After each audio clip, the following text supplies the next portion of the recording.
be on page 22, which is the floor series 1.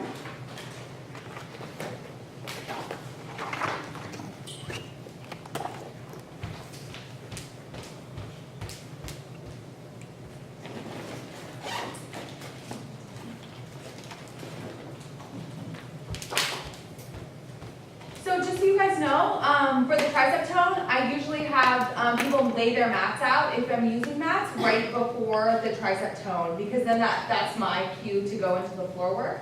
As you know, sometimes I do floor work the whole class, and then sometimes I'll do a little bits of floor work. Today I did just some ultra abs with you, and then the sideline series.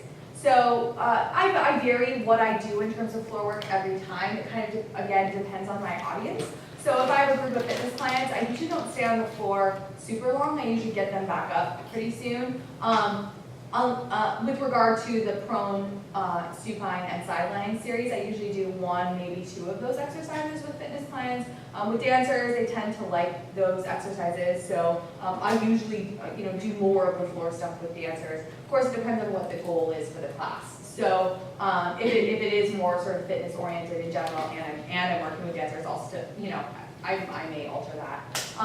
As you could see from the class, the sideline sequence is the hardest of the well, probably everything. Yeah. It's super hard, and if you do everything all at once, that it's even harder. So what I suggest doing to introduce the movement is to break it down into sections.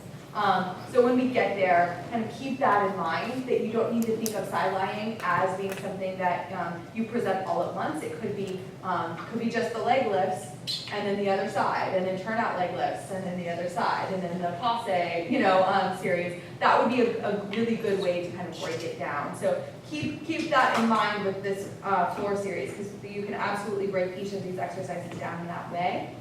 So for tricep tone, the way that you could break this down potentially is just to do the tricep tone, just the standing series to begin. So the one hand on the bar and then the one hand on the hip.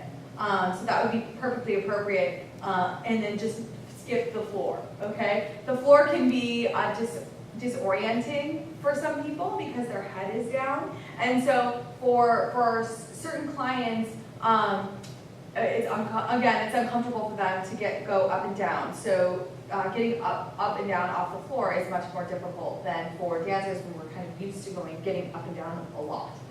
So we don't see that transition as being such a big deal.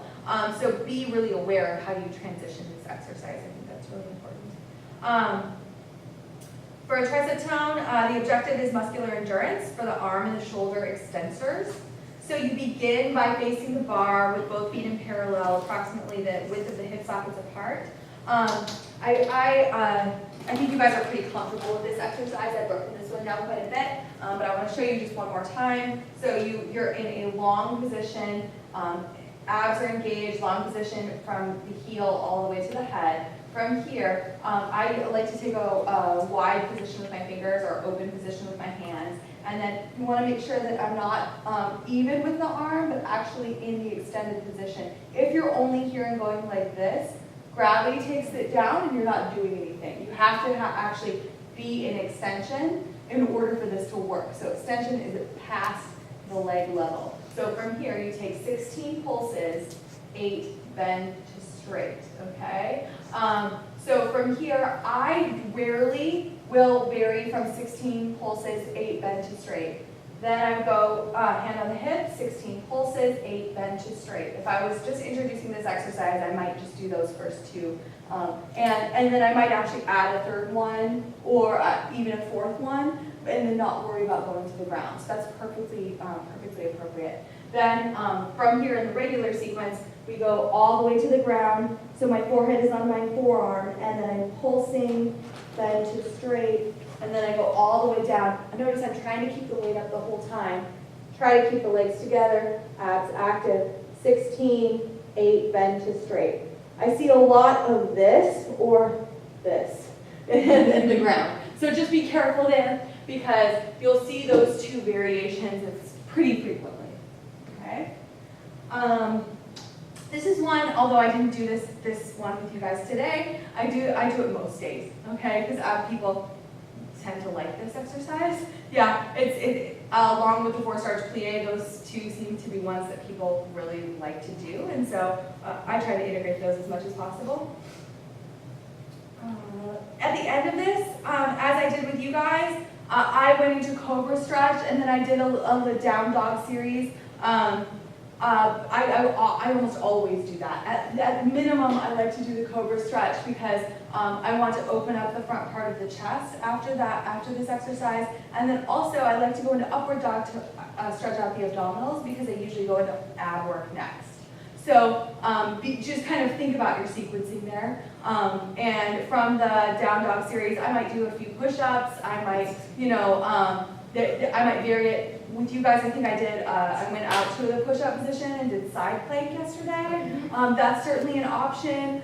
This is where I like to kind of integrate a few other things. And especially if you're doing tricep push-ups, it fatigues the triceps even more. So that's one extra layer that you can add, which is nice. Did you have a question? No, I just was remembering yesterday, I thought we did push-ups Yep. at some point during that exercise, so I was remembering that. Yep, sure did. And a lot of times what I'll do once you're on the ground, you can go into that push-up sequence. Just be careful with the flow of the exercise. So if you're on your belly and then you go into Cobra Stretch and then you go into like a full down dog or something like that, as you come forward here, great, you're fine in terms of the bar. But as you walk the legs in, just be careful because the bar is there. So theoretically, you should, if you're walking the legs in, be able to grab the weight if my weight was ahead of me. And you could grab the weight and then roll up. But for some people, if they're really inflexible in their spine, they would hit their head as they come up. Well, not me, I'm short. But for some people, they'll hit their head as they come up. So instead of walking towards the hands, you could have them walk away. It's just a little bit more awkward because then they have to bend down to grab the weight and come up. So I like the transition to be like this. So we go all the way down to the ground. We're on our bellies. We're here. We finish. I encourage people to put the weight above their head so they don't trip or fall. And then I go into whatever down dog series I'm doing. Okay? Then I like to walk the legs in, have them grab for the weight, and roll up. And I'll remind them, the bar's there, watch your head. People will usually remember, but you always have those people. Or you'll have people that won't pay attention and they won't follow your directions and they'll do their own thing. It's when people go rogue that things happen, bad things happen. But just watch that transition and practice that transition if you end up teaching this exercise. That's the most important thing. Well, you'll all end up teaching it, but that's the most important thing to remember. All right, some cues. Keep the hand behind and above the hip for the entirety of the exercise. When bringing the left hand to the left thigh, keep a long diagonal with the body from the heel to the crown of the head. When lying prone, pull the navel up to the spine, so you're drawing the navel up. Back up because you're lying on the floor, but back towards the spine. Keep the hand open while holding the weight. Also make sure that if you're holding the weight here, that your wrist isn't like this, it's a long position. I see that a lot, this versus this. Also remember, when you're bending in, this is incorrect. You bend here, okay? So just those little details make a big difference. When performing the Cobra Stretch, pull the elbows in towards your side and relax the shoulders.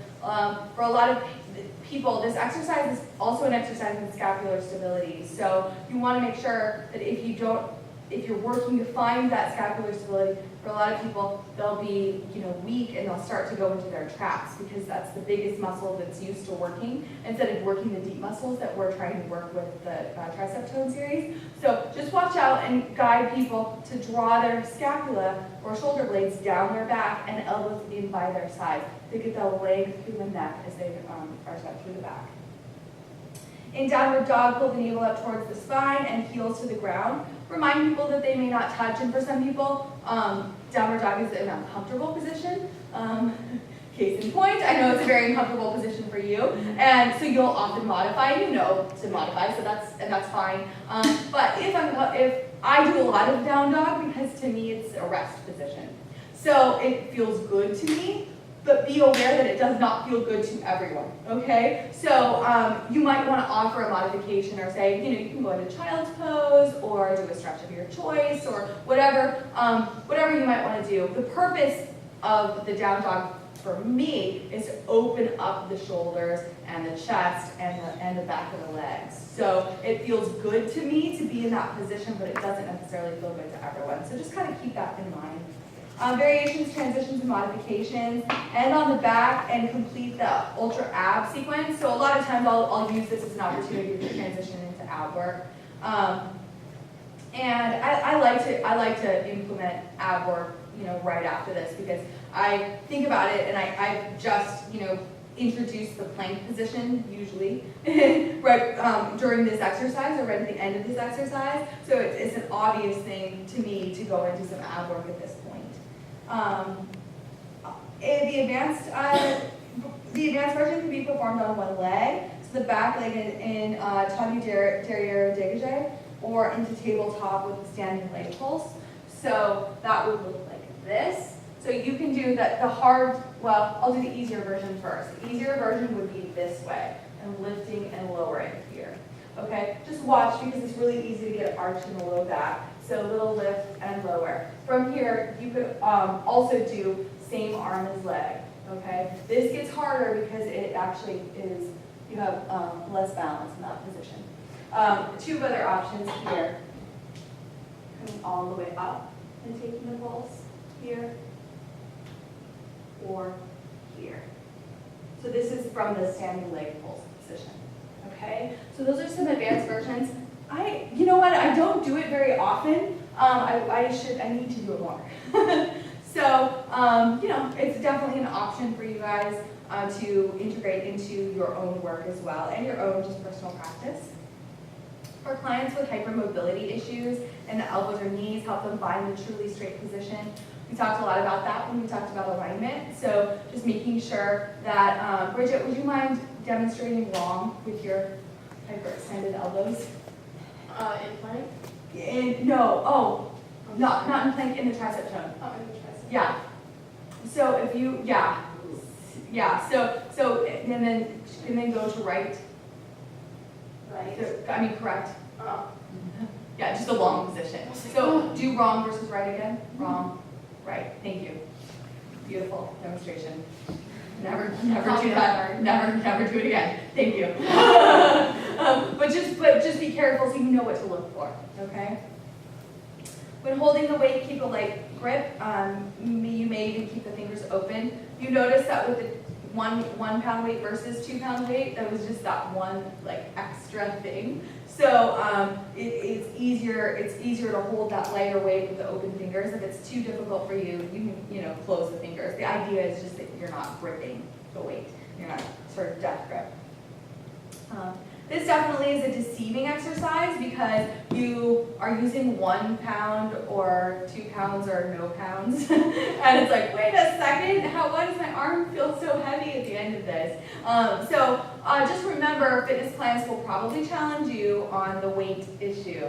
So they will want to do like a 5 pound weight or an 8 pound weight, and really caution them against that because they can really damage themselves.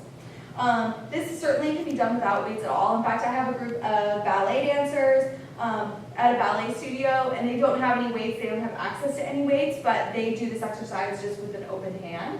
So that's certainly an option for you, especially if you're working with dancers and you want to work it in a ballet class, but you don't want to deal with weights and all that kind of other stuff. So this could also be done with a TheraBand. You could do a TheraBand. It's a little bit harder in terms of the position, so you want to either loop the TheraBand or you could just do it like this here. However, it becomes a different exercise, okay? But you could do something like that as well. So there's a lot of ways that you can vary this exercise. Let's see. I think it's most effective if you increase the repetitions as opposed to increasing the weight. So keep that in mind. Now, granted, if people are doing this for a really long time, you can also give them a balance or stability challenge as opposed to a weight challenge. So for example, doing it on one leg like they just demonstrated. Or, you're not gonna wanna get up to like, doing it like 6 things on one side. That kind of seems ridiculous. So yes, you would go up and weight at that point. But you just kind of manage things, manage the intensity appropriately.